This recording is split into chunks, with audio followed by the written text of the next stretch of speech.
Welcome to the No Net Net. In this episode, we visit the K4 VCM repeater in Chattanooga, located in southeastern Tennessee.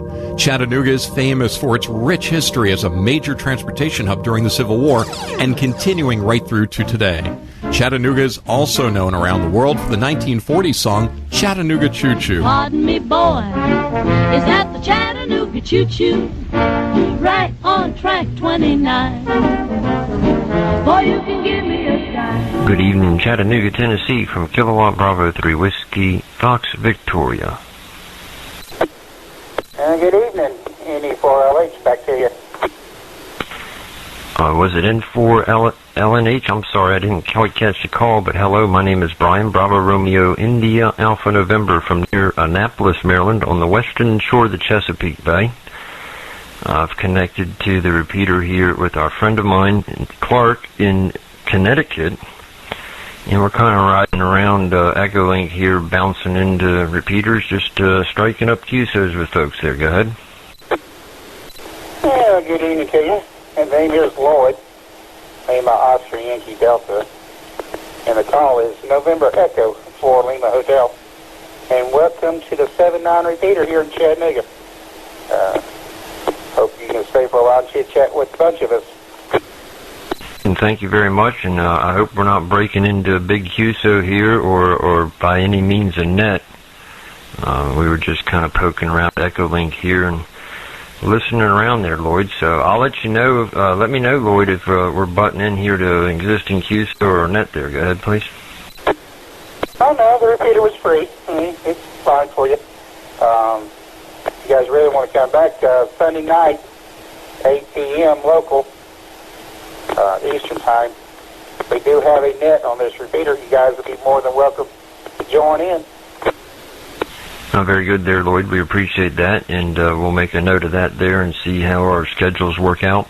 Clark and I often run different directions at 100 miles an hour there, so it's rare that he and I get the same time and to connect up here and carry on. The HF bands here in the Northeast the last couple of weeks have just been so terrible that we've been poking around with EchoLink.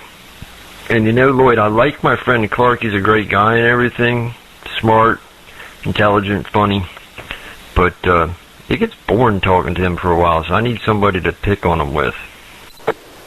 Oh, I believe you can find a bunch of people here on EchoLink that you can do that. Yeah, we just have a good old round table here sometimes.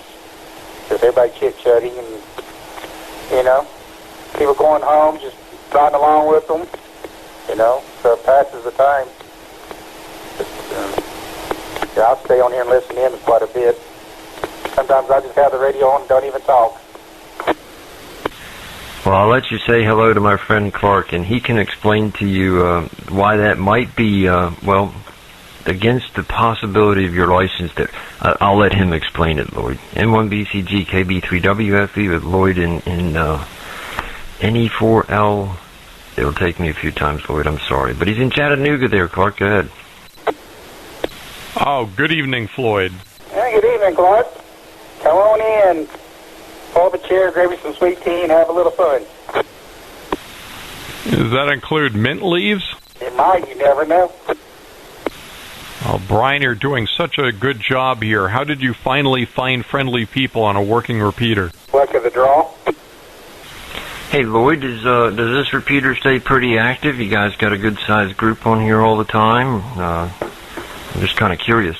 We got a pretty good-sized group of people that are on here, in and out, various times. But there's always somebody on here. And just whenever you see us, someone else might hop in there. And probably everybody getting ready for bed or trying to wind everything down for the night. Yeah, I can understand that. We've been, Clark and I have been hearing a lot that a lot of the 2-meter machines aren't being used anymore, and here locally in my area, I know of one that's pretty dormant except for a Monday night net. I know of 2 others that, well, on any given day may have a QSO or 2 going on it, but they're not being used a lot. And I'm not sure how many repeaters Clark and I connected to here this evening, but you're one of two that actually had somebody come back to us. I'm sorry, one of three that actually had somebody come back to us, and one of two that had somebody that was actually friendly about coming back to us. So it was really nice to have you come back to us there, Lloyd. So do you guys have a lot of new hams jump on this repeater there, Lloyd? Oh yeah, we've had a few new ones here recently. I was just talking to one a little while ago, just before you guys got on. His name's Steven. He's 12 years old. He's got his license this year. So he's still learning about the hobby. And well, hey, I'm still learning too. I've been around a while. Well, that's fantastic to hear, especially somebody that young. And it's great that he's able to get on the repeater there. And it sounds like, Lloyd, that you and the rest of the gang there would be very welcoming to having him on the air. And Lloyd, I'm still learning too, but sometimes I wonder if it's just relearning all the stuff I forgot there. Go ahead. Hey, that might be me myself, trying to relearn everything. But I've been around. I've got my ticket back in '97. 2004, I jumped from Tech to Extra, so I had fun. I had to get mine before the code went away. KN4NSZ. Go ahead, Stephen, make a round. Is there somebody in there? I got Charlie in there. How are you, Charlie? All right, Lloyd, I'm not sure if you're referring to myself and my friend Clark, but my name is Brian. Or maybe we're not hearing another station there. Back to you there, Lloyd. Brian and Clark, you got Stephen on here. Say afternoon to him, or good evening. He's the gentleman I just referred to. He just got his ticket a while back. Hey, Brian. Well, hello, Stephen. Lloyd's telling me that you're a brand new licensed ham here. Go ahead. Yes, I've been licensed for about a year now. It'll be a year and like around, I think it's July 7th. Well, that's very cool, Stephen. Well, as you know, my name is Brian, and I'm actually connected to your repeater by way of EchoLink here, which I'm sure you may be able to tell based on the, I don't know how you have your machine set up. You might be able to tell. But I'm located just south of Annapolis, Maryland, which is the state capital of the state of Maryland. And we're just off the western shore of the Chesapeake Bay. And my friend Clark is in Greenwich, Connecticut. He's connected. We're connected to each other by way of EchoLink, and then I'm connected to the repeater. So it's very cool to meet you there, Stephen. Very exciting to hear a new ham. And Lloyd tells me what you're all of 12 years old there. Go ahead. Well, I've turned 13, but yes, and I've been really enjoying ham radio. I just finished an antenna today. I built it with a tape measure beam Yagi antenna, so I'll have to check the SWR on that, and then I can get it up and running. Oh, that's fantastic, Steve. Steve, let me have your call again. I didn't catch it all together before then. I'm actually, guys, I'm terrible with calls. It takes me 3 or 4 times to remember it. So I stuck with the same woman for the last 25 years because it took me a while to learn her name. But try it again there, Steve, on your call, please. I'm in the exact same way. My call sign is KN4NSZ, Kilo November 4, November Sierra Zulu. Kilo November 4, November Sierra Zulu. KN4NSZ. Did I get it right? You did. Lloyd, I don't want to bump you out of the conversation here, but I'm super excited to talk to a new ham there. So go ahead, Lloyd. But on Sunday nights we have a great net starting at 8 o'clock Eastern Standard Time. Over. Okay, Sunday nights at 8 o'clock. Yeah, Brian, no problem. You and Clark talk to Steve how you want. And I'll let you guys enjoy that. NE4LH. Well, I'll tell you why here, Lloyd and Steve, and I think there was another station there. Let's stand by just 1 second. Was there another station? That's correct. It's KN4. EE4KDD. It's Rob in Ringo, Georgia. That's North Georgia. Over. Well, hello, Rob in North Georgia. My name is Brian Bravo Romeo India Alpha November. And what I was going to share with Steve and Lloyd there, and now you, Rob, and my friend Clark is hanging out here. Clark came across a video on YouTube of a new ham who had a very discouraging experience on trying to join a 2-meter repeater, where the hams had made fun of him and kind of didn't make him feel very welcomed. And that kind of bothered us. And what even bothered us more was the number of views the video had and the number of comments that were made where people shared similar experiences with them. So Clark and I have done this on HF for years, where we're, as I was telling Lloyd there a moment ago, we'll get to talking and we'll wear each other out with what we're talking about. So we started doing this thing called the No Net Net, where we put out silly calls for like people who like peanut butter and jelly sandwiches, or only those who put mustard on their hot dogs, and so on and so forth. And it's neat to catch up with folks and get to talk to them and hear about what's going on in their part of the world. And we thought we might apply that to trying to catch up with young hams or new new people to the hobby and try and encourage them to come along. So I was just curious, Stephen, what your experience is are you have somebody in the family that's also a ham, or is this something you've all dug into on your own there? Go ahead. No, I'm the one and only ham in our family.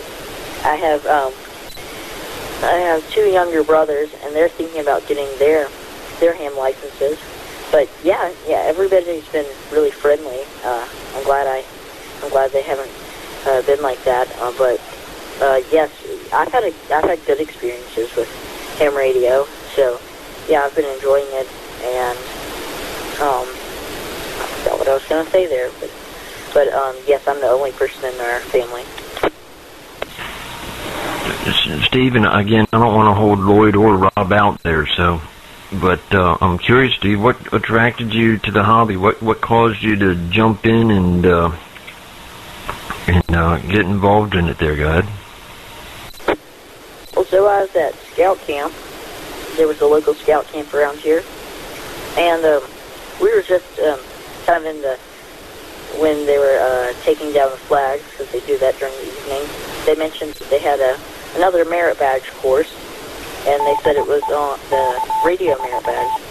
And there were 2 people in my troop who were going to do it. It was me and a friend, and I thought it was going to be really interesting. So we walked in there, and they started talking about all this radio stuff, and I was just mesmerized. It was just so cool, and like I really liked the part where like all the electronics and stuff, because I've really liked electronics, like taking apart circuit boards, all that stuff, and soldering and stuff. And then they talked about you could talk to the International Space Station, you could talk to people in like all over the world. So that's really what got me hooked. So it was kind of a hard class because we had to do a whole lot of studying, and so we didn't have any free time that week because we did all of our studying and stuff. But it was worth it. I really enjoyed the whole thing. So yeah, once we did that, and then we got the merit badge, but then we also got our amateur radio licenses because we had just studied for the license, and that covered the stuff from the merit badge as well. So it was a win. We got 2 things out of it, but I've really enjoyed amateur radio ever since. Well, Stephen, that's fantastic that the Boy Scouts there. I'm also a scout, and haven't been active with the Scouts in many years, but was very active at a young age. My father was actually a den leader for the Cub Scouts, and then for the Weeblos. Now, and that's awesome. Did anybody else from your group get their license, and are they active on the air there? Go ahead. Yes, well, one of my best friends, he came in on the last day, and he wasn't able to get his license, but the friend I studied with, he got it, but he's not really active in it. I've been trying to encourage him. I found his call sign though on QRZ, so I showed him that, but he's not really active in it. I'm trying to get him though into it. That's fantastic, Steve. Hey, hang on. Well, hold on. Your mom or dad isn't going to send me a nasty gram, are they? No, not really. My mom just came in a few minutes ago, and she just said, don't stay up too late. So, I mean, this is how I stay up a little bit later than this every night. She's fine with it. Spoken like a true teenager. Yeah, I never stay up too late. All right. Hey, Rob, you got a great signal into the repeater, it sounds like, from Georgia, I believe you said it was there. Go ahead. Yes, this is KN4KDD. I'm just south of Chattanooga, right around the repeater, so North Georgia is a rock's throw away from where the repeater and stuff is. It's not very far at all. But this is a real friendly group. I've not had my license either, but maybe a year, maybe a little less than a year, maybe a little over a year. It's hard to remember at my age, but I'm like Stephen. I enjoy electronics and stuff too. Stephen, do you like to play with the Arduino stuff over to you and Brian? Yes, I have an Arduino. I have some, not really a lot, but I have some Arduino stuff, and yeah, it's really fun. I haven't done it in a while, but yeah, it's really fun making circuit boards and all that kind of stuff. Like, yeah, it's really cool to do that. I even have like a book that's Arduino stuff for amateur radio. So I haven't used anything yet, but I was planning on maybe making something. But yeah, I really like using Arduino. It's fun. Rob, it sounds like something you would eat or drink to me, and I'm not trying to poke fun at what you're doing there, but I don't know what it is. I'm sorry to. That's my ham radio ignorance, I guess. For me, Rob and Steve and Lloyd, it's always been about talking with folks such as you guys and learning something new. And I found it's going to learn that I'll learn something new about this Arduino, I guess it is, here in a moment, I'm sure. But it's always been primarily voice for me. I'm very active in 40 meters. I run a 40 meter net on 7272 on Saturday mornings from 10 a.m. to 11 a.m. every Saturday on the 7272 Rag Chew. And I'm there every Saturday morning, so it's fun to catch up with everybody there. And I'm very active on 80 meters, especially using the AM mode.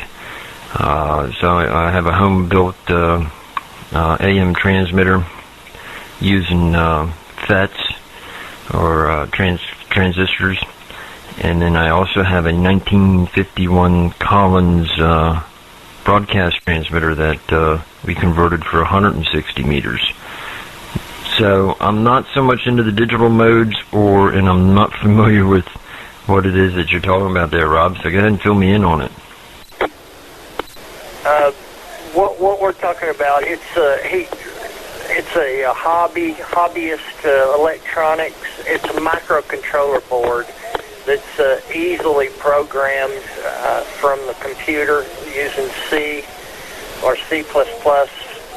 There's a language, and there's all kinds of circuit boards and accessories that you can hook up to it. It'd be super simple to build a little robot out of it, by just buying the little parts and attaching it to the microcontroller and set it up. And there's lots and lots of information for learning out there. It really doesn't have anything to do with ham. It's more just about the hobby, the electronics hobby. Ham radio, I'm mostly just voice too. I've not gotten into any of the digital stuff yet. I've got a lot to learn. I've got my general license But my HF antenna, I've got a G5RV antenna, and right now it's on the ground, so it's not doing me any good. Everything I'm doing is on 2 meter. Over. And Stephen, you want to fill in anything there that I might have missed? Over. Yeah, well, I haven't really done it all that much, but yeah, that's what it is. It's just a control board, and you can get all these, like, a whole bunch of, like, I won't say adapters, but, like, a whole bunch of parts. Like, I have a kit, and it just comes with the control, the motherboard part, and then it's got a bunch of, like, resistors, and there's some transistors, diodes, and a couple batteries, and all kinds of stuff in there. Like, it has, like, stuff like water sensors, fans, motors, all kinds of stuff. So you can just make lots of things. Like, yeah, in this book I have, it shows how you can make a dummy load out of it, or like a station timer, or all kinds of things. But yeah, people use them for just like making just electronic things as a hobby. So yeah, it's really cool because then you can write the program on a computer and then load it into your board, and then like however you set it up, like if you're making some kind of light circuit where it'll like flash some LEDs, you push a button, and then it'll start that program. So yeah, it's really cool to use. Wow, guys, it sounds very, very interesting there, and I'll have to look it up as we get some free time. Still working full time here and chasing all kinds of different hobbies, and now chasing 2 grandkids around. So we'll have to set aside some time to check that out. It sounds very, very interesting, and I could certainly use a station timer. This is KB3WFE. Lloyd, are you still hanging around here? Hey, Brian, I'm still here. Yeah, I'm looking at getting some of those Raspberry Pis, making a few things out of them. Looking at doing a tracker for APRS. Maybe another one with the SDR radios, you know, the software-defined radios. Dongles that you can get. Makes you a nice little receiver out of it and let the computer control it. Yeah, it's fascinating what you can do with things. I had the pleasure, if not the honor, of operating W1AW, which is the ARRL, from ARRL's headquarters back in February, and we used an old Gates broadcast transmitter during the AM rally, and we were listening on a flex receiver, and it is fascinating how much control you have over all the filters and the bandwidth and the spectrum display there. It's just amazing technology, and it's doing nothing but getting better and better and better. So, Lloyd, how long have you been a ham, and what attracted you to the hobby? Did you have any radio experience before you got to it? Oh, yeah, I had experience. I started playing around with electronics and radios back in, this is going to date me, 1975. When I was still in high school, ended up getting a 11-meter radio and had to spend $20 on a license. And yeah, then a few months later they decided to do away with that. But enjoyed it, learned a few things. Went through a blizzard back in 77, 78. Operated with amateur radio then. And that's what's kept me hooked. Then life hit me for a while, couldn't study and didn't have time. So 97 rolled around, I finally did. Went down to the club meeting and took the test. And I've been on it ever since. NE4LH, back to you. Alrighty, guys. Well, you gotta bear with me here. I don't see all that well, so trying to read my own handwriting is like impossible. So I try to remember calls, but I remember names a whole lot easier than calls. And Rob, did you have any previous radio experience, or just the electronic part of it that drew you to the hobby there, Gad? Brian, it was just the electronics part of it. I started out back in the early 80s in the Air Force and took electronics. They sent me to school in Biloxi, Mississippi, and then I kept pursuing it after that, and spent 4 years in the Air Force. And I realized I'd found something I loved to do and stuck with it. Over. Well, very cool there, Rob. We appreciate it. And thank you very much for your service there. Well, that's awesome, fellas. Well, I'm glad to hear.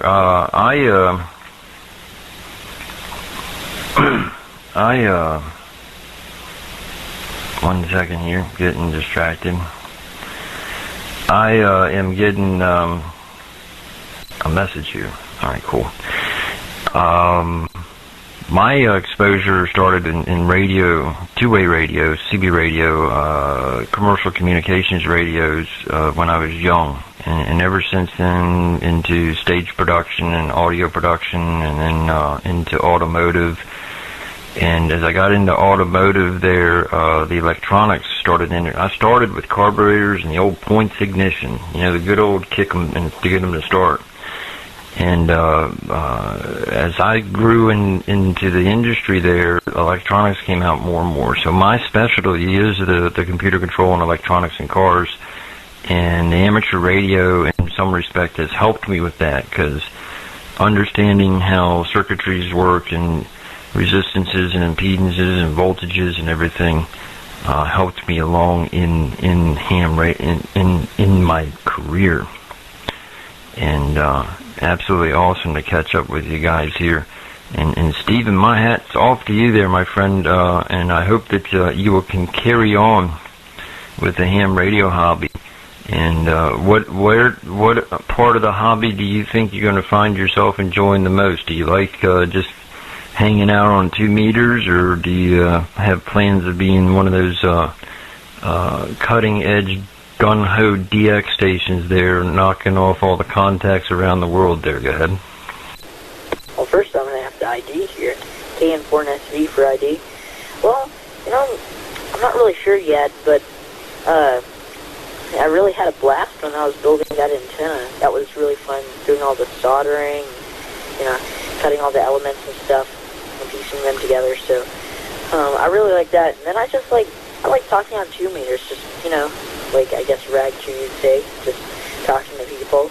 So, those are probably my two favorite things to do. But, I don't know. I think probably I'll also really like, kind of like field day, just getting outside to use our radios and stuff. Those are some of the things I like the most. But, you should join us on the net we have on Sunday nights at 8 p.m. Eastern. Yes. My brother, he tells jokes on the net, and sometimes I do trivia on it. So it's a really fun group of people. Yeah, that's fantastic there, Stephen. All right. I think I've pretty much run myself out of questions. I'm really floored here. And let me see if my friend Clark. I've left my friend Clark out. He's just hanging out there, twiddling his thumbs. He's probably got his little dog asleep in his lap there. And Clark, what do you think about these guys? I think this is probably the best representative group of ham radio right here in Tennessee. There, go ahead.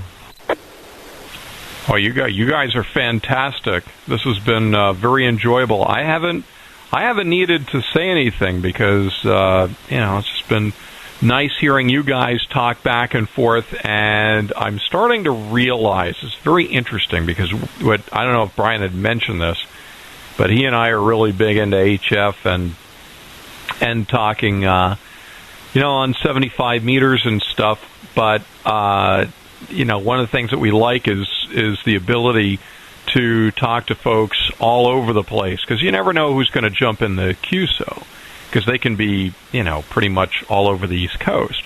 And here we are using EchoLink to access your repeater, and we're doing the same thing, except sort of with computers and 2 meter, and I had never thought that something like this could be possible. So this is so cool. Oh, and by the way, up here, it's stormy. There's a lot of noise. We can't actually be on 75 meters tonight because it's just all static. with the lightning and everything like that. So we decided, well, let's go on EchoLink and travel around and see what's going on. Travel around and see what's going on the various repeaters. And you guys have just been the best. Very, very good hosts, and we appreciate you letting us be guests on your repeater tonight. N1BCG. Well, it's our pleasure. I've really enjoyed it because, there's the East Coast Reflector. It's this link repeater system. I've used that a couple times to talk to people in the United Kingdom, all across the U.S. So, yeah, that's really been fun. And I can see, that makes a lot of sense why you'd use this, why you use EchoLink tonight since it's really stormy. That makes a lot of sense. And I've really enjoyed this because, you can have people with technician class licenses who can only, if they don't have a link repeater system nearby, they can only access the local repeaters. They can't really get out all that far, but with EchoLink you can talk to people that are thousands of miles away. That's one of the reasons I like it, Stephen, is that it affords, number one, for any new ham, especially a young ham such as you or your friends, you don't spend a dime. Most likely you have access to a computer or to some kind of device such as a smartphone or a tablet. You download the free app, and there you go. You have ham radio. And not only can you do peer-to-peer, but you can also jump on a repeater like this. So maybe that'll help one of your friends after spins there get kind of encouraged to be able to use it. There's no convincing mom and dad to let you crawl up on the roof and screw an antenna through all them asphalt shingles and water leaks, and then of course you got to drill a hole through the wall and get the cable. I can just hear that argument now. So with EchoLink, you fellas and gals and girls, guys and gals can simply just download the app and boom, you can be on the local machine, you can be on a machine across the country, you can go visit other countries and meet all kinds of neat people. Hey fellas, it really has been enjoyable. Lloyd, thank you very much for picking us up and the warm welcome, and Rob, very, very nice to meet you. It's getting a little late up here as it is there, I'm sure, and I really don't want Steve's mom getting mad at me. So we'll bid you a fond farewell. Lloyd, go ahead, give us your call phonetically, please. The call is November Echo 4 Lima Hotel, and it is good on QRZ. But it's been a fun pleasure to talk to both of you. Drop in anytime. Just give me a buzz. I might hear you. I have the volume turned up, but sometimes I have to turn it down for the phone. I usually on here all the time. But you're more than welcome anytime, either one of you want to join in. NE4LH, back to you, Brian. All right, Lloyd, thank you very much, and it's been a very, very nice evening here. My pleasure as well.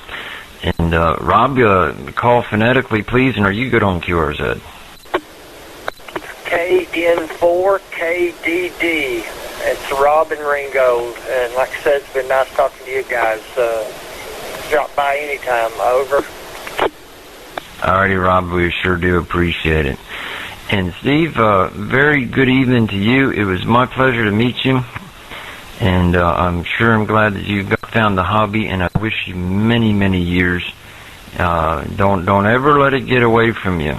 Life will come along there, and things will change, and you might get distracted, but always kind of keep a radio nearby and stay in touch with it there. Have a great evening there, Steve, and pass along your call, please.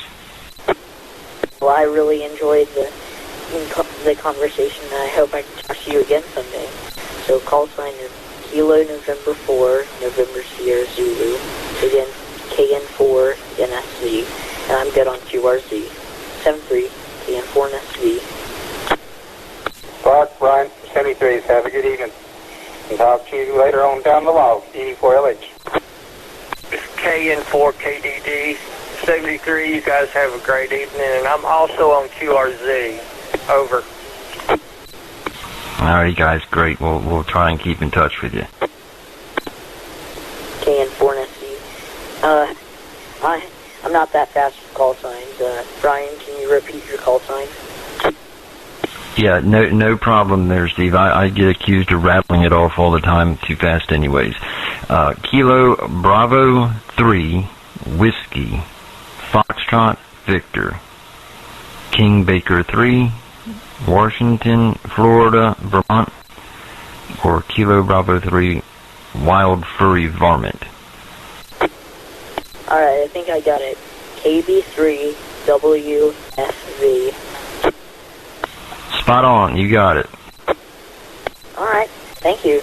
And 7-3, really enjoyed the conversation. 7-3, KN4NSZ. Alright, Steve, now go to bed. 7-3 from KB3WFE.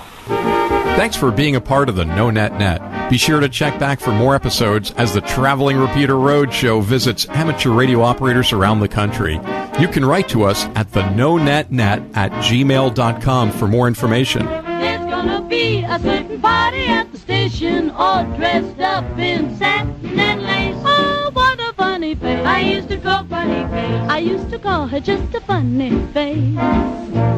She's gonna cry until